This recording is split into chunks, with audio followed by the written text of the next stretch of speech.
Yo no sé si ustedes se han fijado, y yo leía un artículo de un amigo y me pareció muy interesante, el hecho tan importante pero curioso de que la muerte de Cristo haya sido tan pública, que fue muy pública. Toda la ciudad de Jerusalén se enteró de eso, tanto que cuando ustedes se acuerdan que habían unos 2 discípulos yendo a Emaús, Jesús se les aparece, ¿no? Pero ellos no reconocen a Jesús.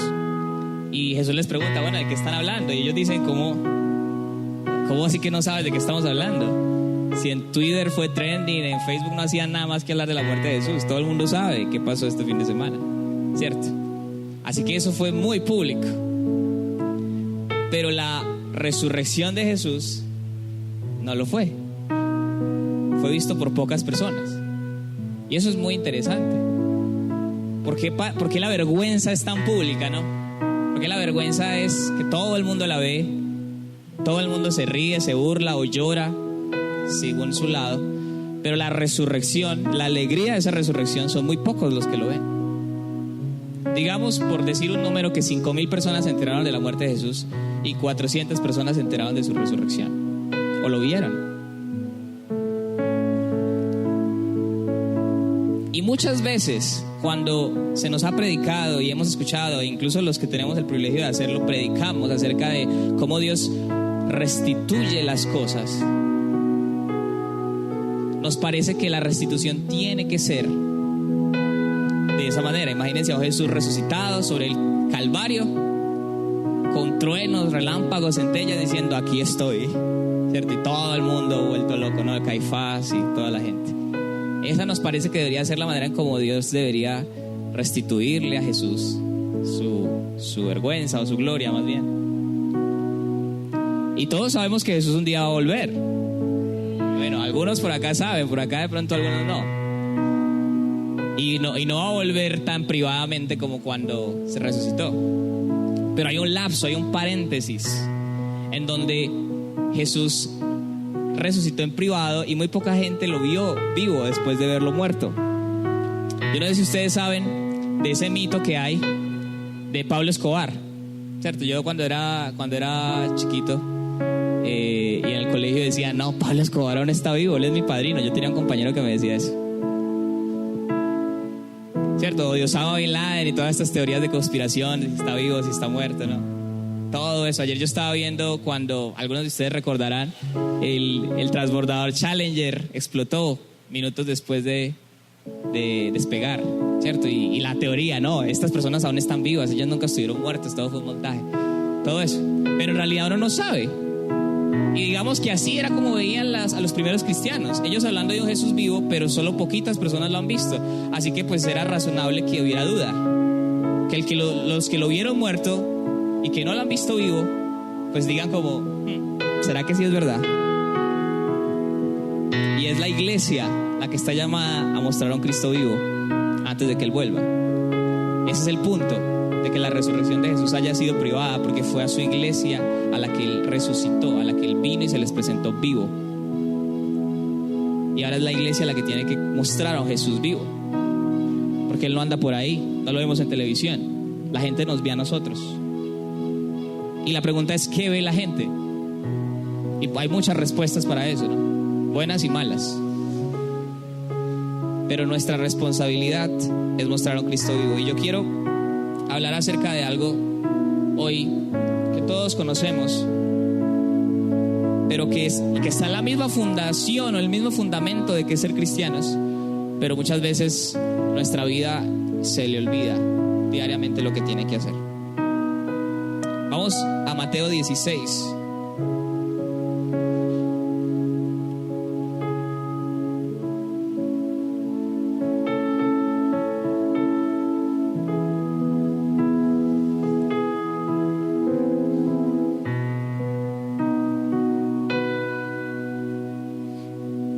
La vida cristiana constantemente, por lo menos desde el principio, Jesús no nos invita a renunciar a nosotros mismos. Eso es algo que todos aquí sabemos. Vamos a leer el versículo 24. Dice así, Mateo 16, 24. Entonces Jesús dijo a sus discípulos, si alguno quiere venir en pos de mí, niéguese a sí mismo y tome su cruz y sígame. Esa es la invitación que Jesús hace. Jesús no se para en una tarima a decir: vengan, que todo el que me siga va a tener dinero toda su vida, no se va a enfermar. Y el enemigo le va a correr todo el tiempo. Donde sea que pise, lo que pise es suyo. Él no invita de esa manera. Incluso, si ustedes recuerdan en Juan, mucha gente seguía a Jesús porque acaba de multiplicar panes y peces. Y pues, ¿quién no quiere seguir a alguien que le evita mercar? Todos. Que le da comida. Entonces se llenaron los campos de discípulos de Jesús. Y Jesús viene y les dice algo bastante fuerte. Y les dice: el que no come de mi carne y bebe de mi sangre no puede ser mi discípulo, no puede seguirme, no puede heredar el reino de los cielos, no heredará la vida eterna. Y ellos lo entendieron literal. Si a alguno de ustedes, alguien le dice que tiene que comer de la carne de esa persona y beber de su sangre, es un poco alarmante. Y muchos dejaron de seguirle, dice la Biblia, porque Jesús no estaba haciendo proselitismo, porque a Jesús no le importa tener muchos discípulos que son de mentiras. A Jesús le interesa tener discípulos reales, así sean 12, así sean 11, así sean 3, así sea 1.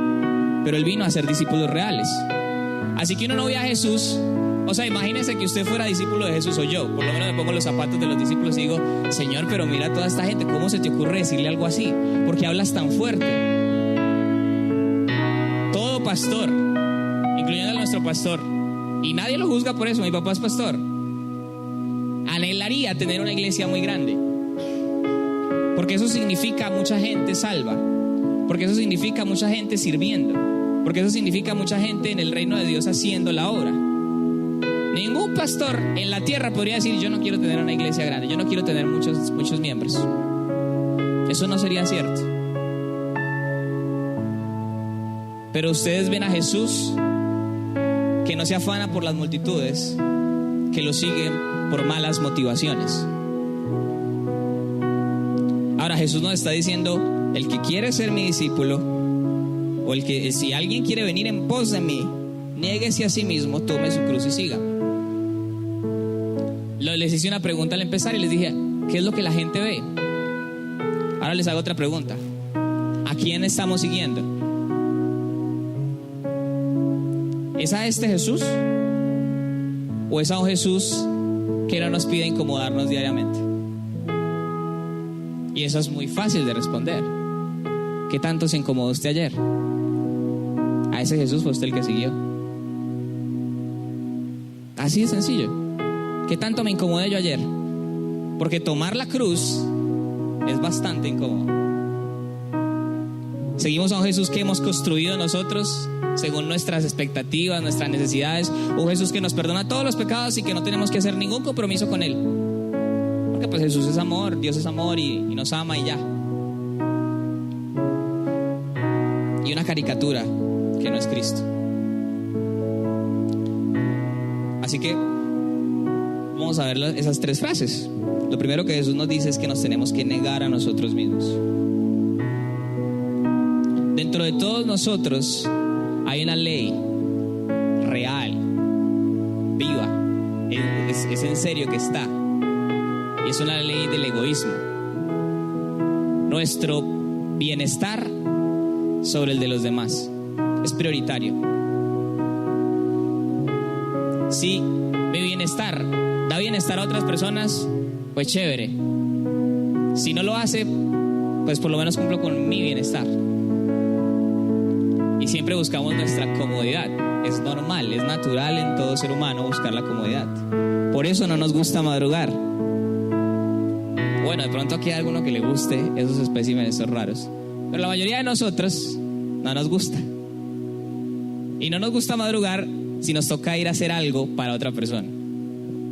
Por eso es que siempre están esos memes y esos estados de Facebook y un montón de cosas donde dice: por fin es viernes. ¿Cierto? Es como: llegó el viernes. Para los que somos cristianos y miembros de algún ministerio de la iglesia, eso no significa nada. Es como: llegó el viernes. Pero la gente que trabaja normalmente dice: llegó el viernes, por fin. Sábado descanso, no me tengo que madrugar, no tengo que ir a trabajarle a otra persona, porque incomoda. Estamos viviendo, ¿cierto?, Y aunque eso sirve para nuestro sustento, nuestro cuerpo sabe que igual está trabajando para alguien más. Así que es normal que haya ese deseo de buscar la comodidad. Y es precisamente por eso que Jesús nos invita a negarnos. Mire, lo primero que tenemos que entender es que está mal buscar nuestra comodidad sobre las demás. Eso parece obvio, pero no lo es. Porque la mayoría del tiempo, si no entendemos que está mal buscar nuestra comodidad primero y después la de los demás, si no entendemos que eso está mal, no somos capaces de negarnos a nosotros mismos. Por eso Jesús está diciendo, niéguense, está atacando directamente el centro de nuestro corazón. Está diciendo, háganlo por el otro. Pero muchos de nosotros podemos pensar, no, pero es que yo tengo que sacar tiempo para descansar, ¿cierto? O sea, yo trabajando y trabajando, yo necesito por lo menos 10 horas a la semana para descansar. Yo necesito por lo menos el 95% de mi sueldo para vivir bien. Yo no tengo que estar pensando en alguien en la canasta de amor de la iglesia. Yo no tengo que ir a un ayuno. Yo no tengo que ayunar. Todo eso es actitud que busca su comodidad. Y muchos de nosotros, y yo me declaro pecador delante de ustedes, iglesia, usamos esto para justificar nuestra comodidad. A cada rato. Y no es que no nos demos cuenta, o sea, nosotros sabemos, pero es como, el Jesús que yo sigo es chévere. Y usamos la palabra. Ayer estábamos en una iglesia en Belén Rincón, en el culto de jóvenes. Estaba conmigo Jair y Juan David. Fuimos a visitar el culto de jóvenes allá y el pastor iba a enseñar ese día, el pastor de Belén Rincón. Entonces él se paró a enseñar. Y va y abre la Biblia en Malaquías 3. Si alguno de ustedes ha leído Malaquías 3, ya sabe que el pastor va a enseñar. Si no, el pastor empieza a decir: los que no diezman ni ofrendan son unos ladrones. Y claro, los muchachos como, Yo había hablado con el líder de jóvenes el jueves y él me dijo, el pastor Eder va a enseñar, va a dar garrote. Y yo, bueno, vamos a recibir garrote entonces. Él ya sabía de qué iba a enseñar. La mayoría de jóvenes no sabían de qué iba a enseñar. Yo creo que ustedes tampoco. Yo tampoco sabía, yo sabía que iba a dar garrote.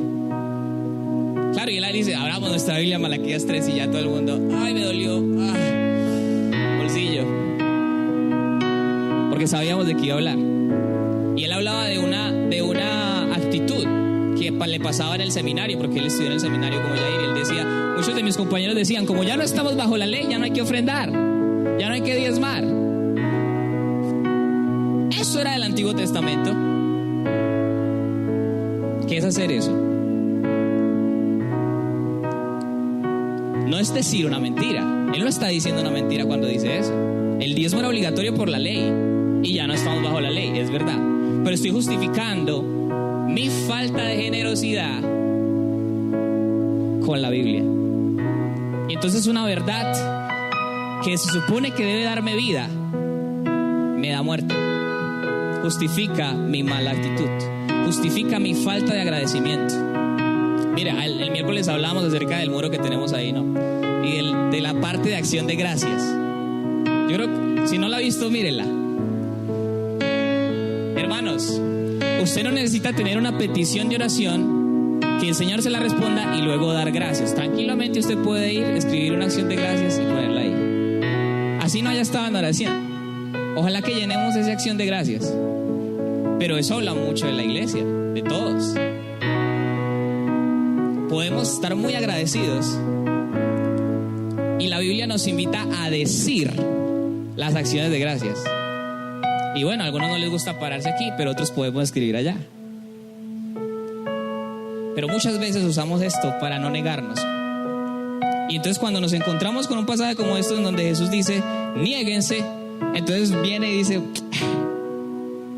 yo creo que el Señor me está diciendo es que me aleje del mundo. Y eso se vuelve abstracto. ¿Qué es alejarse del mundo? ¿Cierto? Desde que no sea incomodarme, pues estoy negándome a mí mismo. Entonces, ¿Por qué a las personas no les gusta hablar sobre la ofrenda? Sí, yo sé que han habido muchos abusos. En esta iglesia no ha habido ninguno y yo puedo meter la mano al fuego por eso. Y aquí yo sé que hay gente que no le gusta que le hablen de eso. A mí no me gusta que me hablen de eso.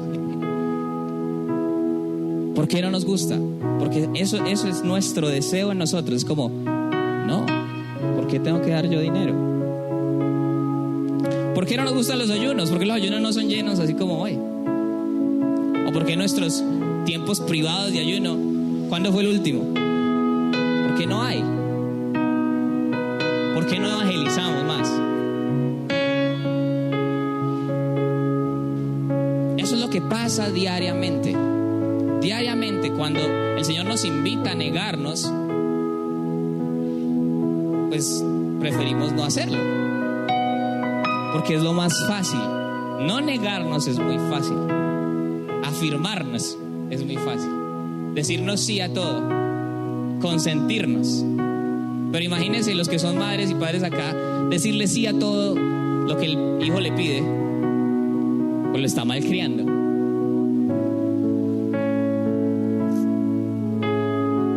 ¿Qué tanto nos estamos malcriando?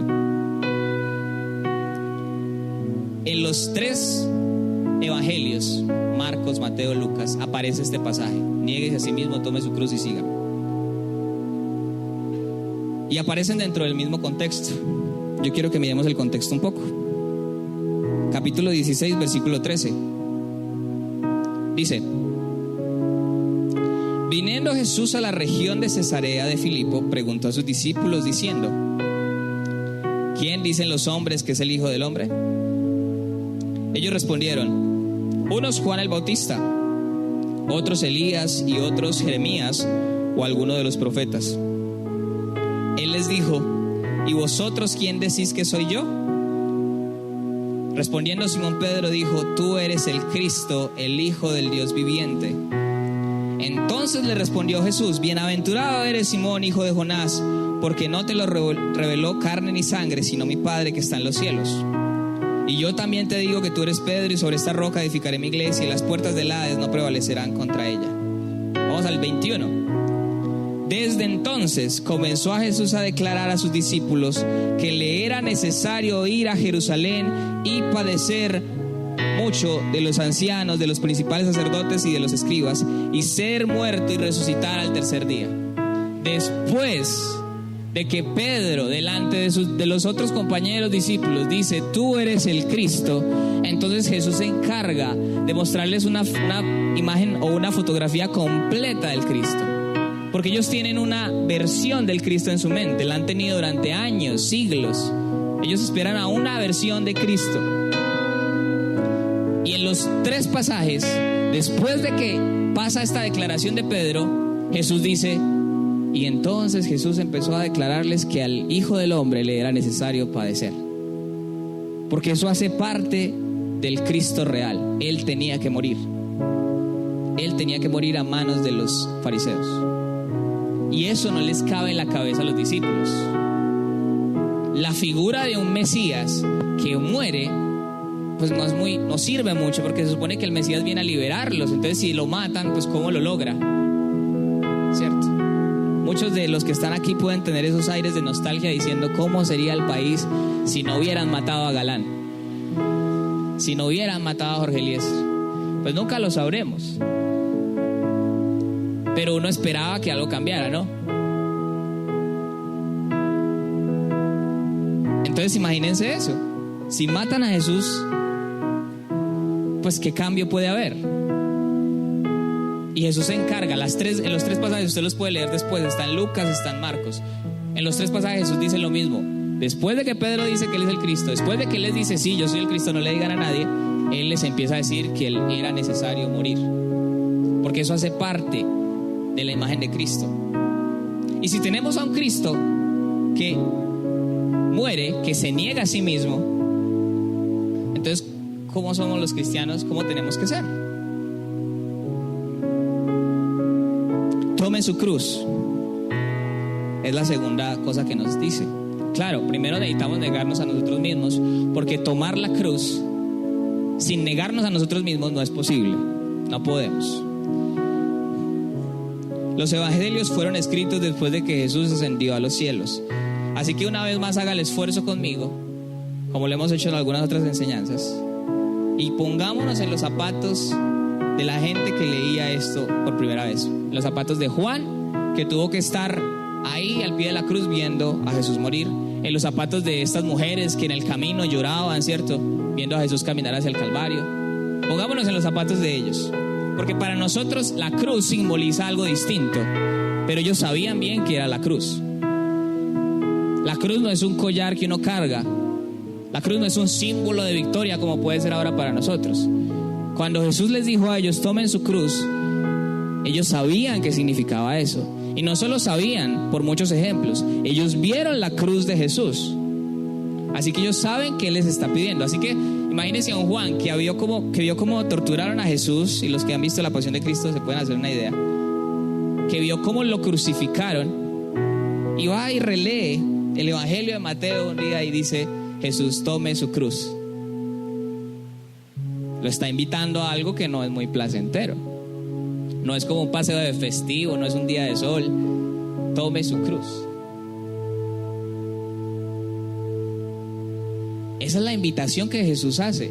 Miren que muchos de nosotros estamos encantados con un cristianismo que nos invita a una vida de comodidades.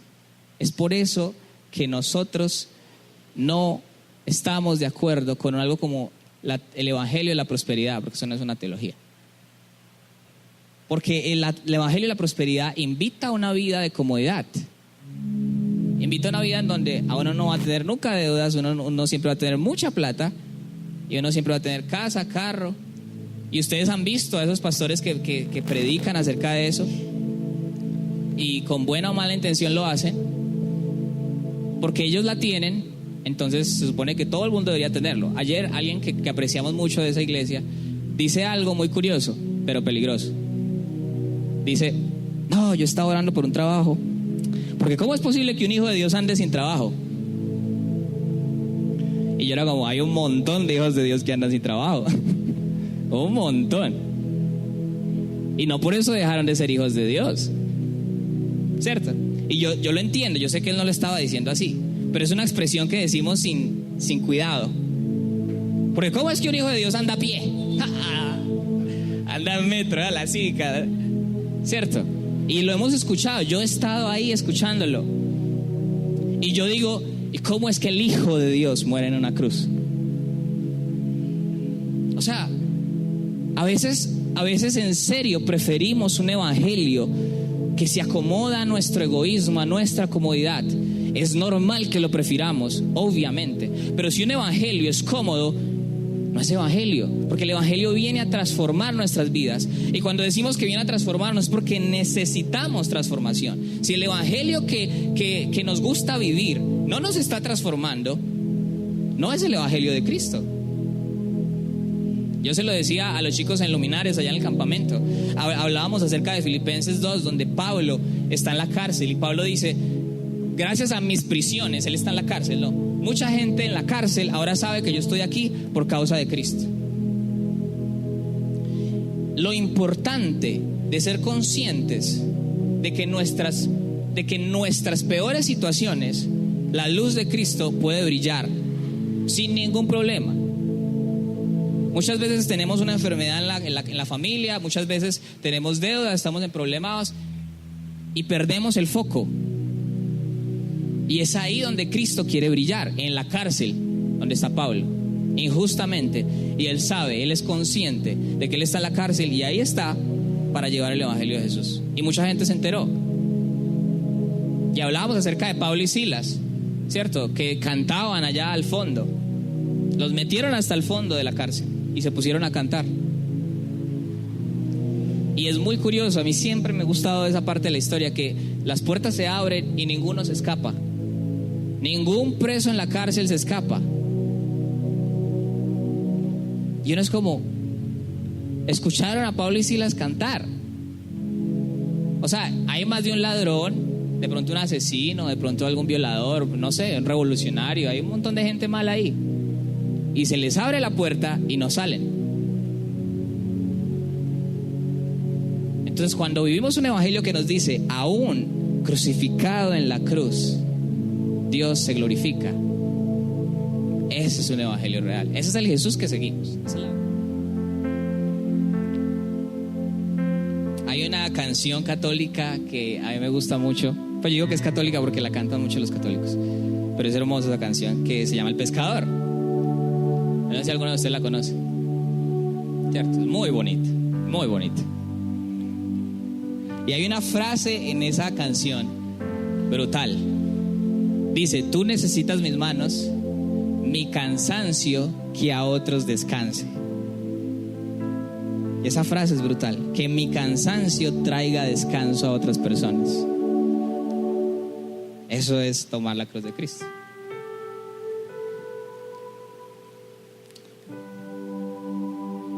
Entonces, ya hemos visto ese evangelio al que el Señor nos invita.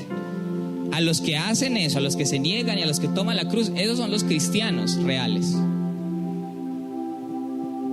Ahora, como yo le dije, bueno, ¿será que de pronto esta semana no lo he hecho bien? Eso no significa que usted dejó de ser cristiano. Es un proceso. La palabra hoy lo que quiere es recordarnos que necesitamos todavía crecer más. El año de hoy se llamaba el año de hoy. Este año tenemos como lema frutos visibles, ¿cierto?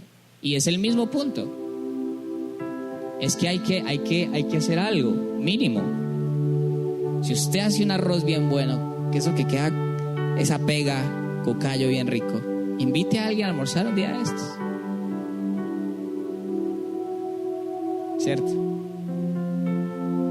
Si usted es una persona que ora mucho, pues ore por los otros. Si usted es una persona que ora poco, pues ore poquito, pero ore por los otros. Porque a veces no oramos, es que yo oro poquito, yo no oro. Entonces, después nos invita a seguirle, después de hacer esos pasos. Y lo más importante es que Jesús tomó y nos dio el ejemplo. Porque Él sí se negó a sí mismo. Y lo hemos hablado muchas veces y está en Filipenses, en Efesios. ¿Qué necesidad tenía Jesús de venir a morir por nosotros? Que a Él le tocara. Ninguna. Él lo hizo por amor a nosotros. Y Él tomó una cruz, ¿cierto? Y Él murió en esa cruz. Vamos a Hebreos capítulo 13.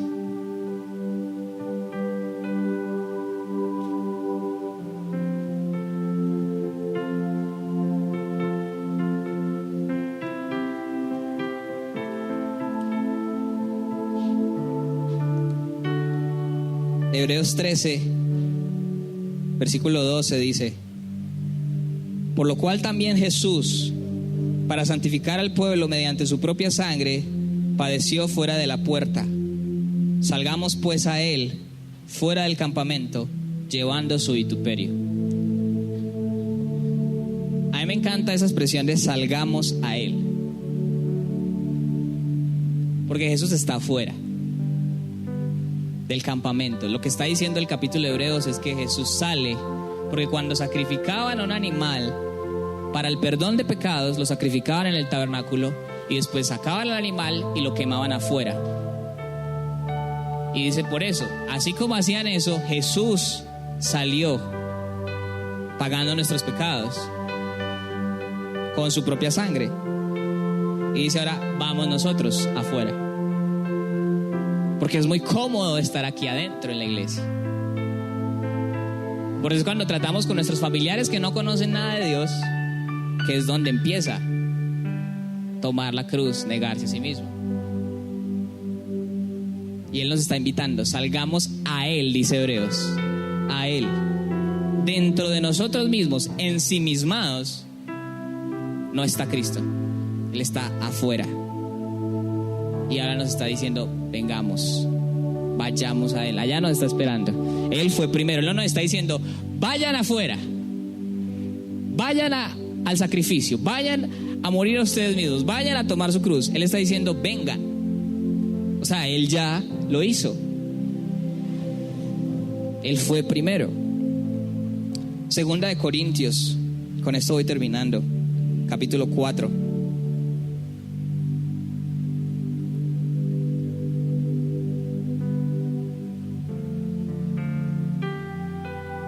Hay una canción que cantamos mucho aquí que dice: quiero conocerte cada día más a ti, ¿cierto?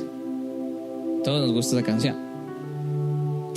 El capítulo 4, versículo 7 dice así: pero tenemos este tesoro en vasos de barro, para que la excelencia del poder sea de Dios y no de nosotros.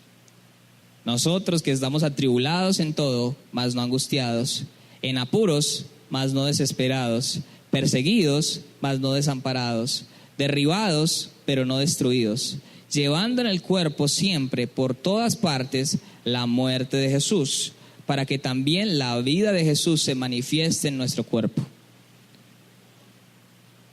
No hay crecimiento en la intimidad con Dios si no nos incomodamos. Miren a Pablo lo que está diciendo. A través del sufrimiento que Pablo le tocó pasar, que yo espero que a ninguno aquí nos toque, pero a través del sufrimiento que Pablo le tocó pasar, él conoció a Cristo realmente.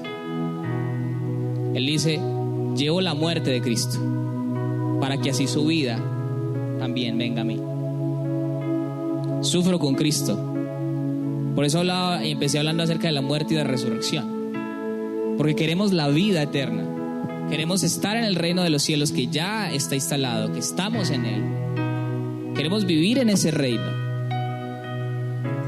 Pero no seguimos a un Cristo, al rey de ese reino, que sufre, que se incomoda, que trasnocha, que camina, que toca al enfermo, que se aguanta a los fariseos, que hace milagros, que sufre. Y él pasa por eso y después resucita. Así que no hay camino, no hay otro camino real para conocer a Jesús, sino es a través del negarme a mí mismo, el tomar la cruz y de seguirle.